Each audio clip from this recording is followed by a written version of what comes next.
ఎందుక కంగారు వద్దులే బంగారు నిప్పులాంటి ఆశయాన్ని అంటదు ఏ కీడు మనసులో కన్నీరు తలచిన తనవారు కరిగిపోయే రగిలిపోయే తోడు నీకున్నాడు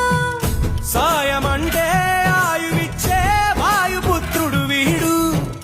గుండె గుడిలో నిన్ను కాచే కండగల మునగాడు మాటిస్తే తప్పని వాడు నిన్ను మనవాడనుకున్నాడు నీ కల నెరవేర్చే కర్తవ్యంగా ముందడుగేశాడు